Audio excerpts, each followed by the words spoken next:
വചനമൊഴി December 25. വചനഭാഗം യേശയ്യ 7, 10, 16, 9, 1, 3, 6, 7. മിക്ക 4, 1, 3, 5, 1, 5, 8, 9. ഗലാത്യ 3, 15, 4, 6. ലൂക്കാട് സുവിശേഷം 2, 1, 20. ഈശോയിൽ സ്നേഹമുള്ളവരെ, ഒരിക്കൽ കൂടി മിശിഹായുടെ പിറവി തിരുനാൾ നാം ആചരിക്കുന്ന ദിവസം എത്തിച്ചേർന്നിരിക്കുകയാണ്.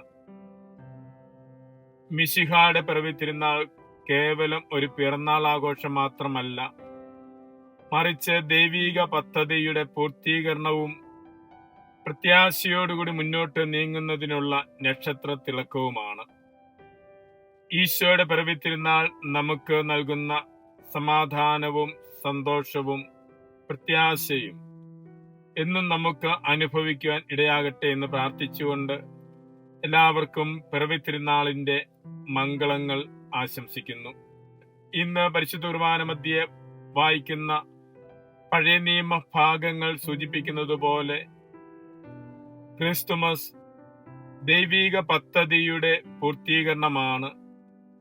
യെശയ്യാ പ്രവാചകന്റെ പുസ്തകത്തിൽ നിന്നുമുള്ള വായനയിലും മിക്ക പ്രവാചകന്റെ പുസ്തകത്തിൽ നിന്നുമുള്ള വായനയിലും വരാനിരിക്കുന്ന മിശിഹായെ കുറിച്ചുള്ള പ്രവചനങ്ങൾ മിശിഹായുടെ മനുഷ്യാവതാരത്തിനും നൂറ്റാണ്ടുകൾ മുൻപേ പ്രവാചകന്മാരിലൂടെ അവിടുന്ന് പറഞ്ഞിട്ടുള്ളതായിരുന്നു എന്ന് നമ്മെ ഓർമ്മപ്പെടുത്തുന്നു.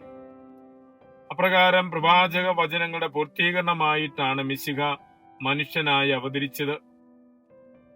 അവിടുന്ന് മനുഷ്യനായി അവതരിച്ചത് മനുഷ്യകുലത്തെ ദൈവമക്കളുടെ സ്ഥാനത്തേക്ക് വീണ്ടെടുക്കുന്നതിന് വേണ്ടിയായിരുന്നു. ആദിയിൽ ദൈവം മനുഷ്യനെ തന്റെ മക്കളുടെ സ്ഥാനത്തേക്ക് സൃഷ്ടിച്ചിരുന്നു. എന്നാൽ പാപം ചെയ്ത മനുഷ്യൻ മക്കളുടെ സ്ഥാനം നഷ്ടപ്പെടുത്തി. അപ്രകാരം നഷ്ടപ്പെട്ട ദൈവമക്കളുടെ സ്ഥാനം വീണ്ടെടുക്കുന്നതിന് വേണ്ടി ദൈവം തന്നെ മനുഷ്യനായി അവതരിക്കുന്നു. മിശിഹായുടെ മനുഷ്യാവതാരം ദൈവമക്കളുടെ സ്ഥാനത്തേക്ക് നമ്മെ ഉയർത്തുന്നതിനുള്ള ആദ്യപടിയാണ്.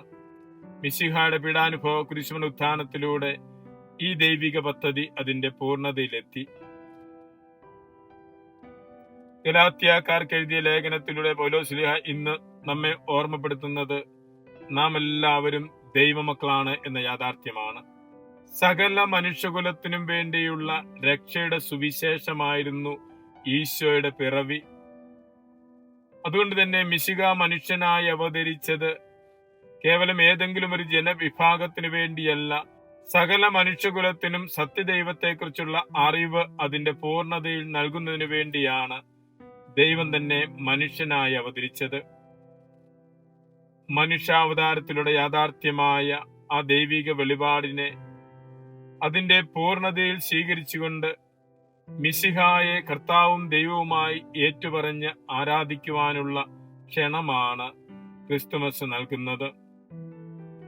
ക്രിസ്തുമസ് വാഗ്ദാനങ്ങളുടെ പൂർത്തീകരണമായിരിക്കുന്നത് പോലെ തന്നെ അന്ധകാരത്തിൽ പ്രത്യാശ നൽകുന്ന സന്ദേശമാണ്. രാത്രികാലങ്ങളിൽ ആടുകൾക്ക് കാവൽ നിന്നിരുന്നവർക്കാണ് മിശിഹായുടെ പിറവിയുടെ സന്ദേശം കിട്ടുന്നത്. രാത്രിയിൽ സന്തോഷത്തിന്റെ സദ്വാർത്ത അറിയിച്ചതാണ് ക്രിസ്തുമസ്. അന്ധകാരത്തിൽ കഴിഞ്ഞിരുന്നവർക്ക് പ്രത്യാശയുടെ നക്ഷത്ര വിളക്കാണ് ക്രിസ്തുമസ്.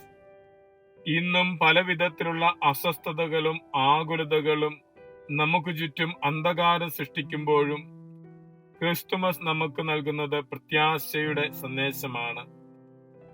ജീവിത സാഹചര്യങ്ങളെ പ്രത്യാശയോടെ അഭിമുഖീകരിക്കുവാനും പിറവി തിരുനാൾ നമ്മോട് ആഹ്വാനം ചെയ്യുന്നു.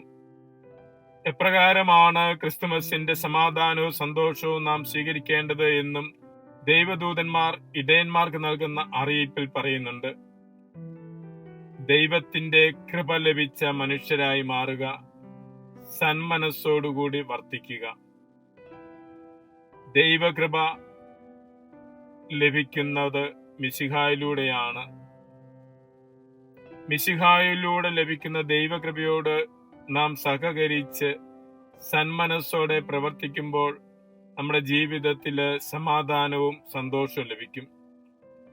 മിശിഹായിലൂടെ ലോകത്തിന് നൽകിയ സുവിശേഷം ശ്രവിക്കുന്നതിനും ഗ്രഹിക്കുന്നതിനും അത് ജീവിതത്തിലൂടെ യാഥാർത്ഥ്യമാക്കിക്കൊണ്ട് സമാധാനപൂർവകവും പ്രത്യാശ നിറഞ്ഞതുമായ ജീവിതം നയിക്കുവാൻ നമുക്കും പരിശ്രമിക്കാം.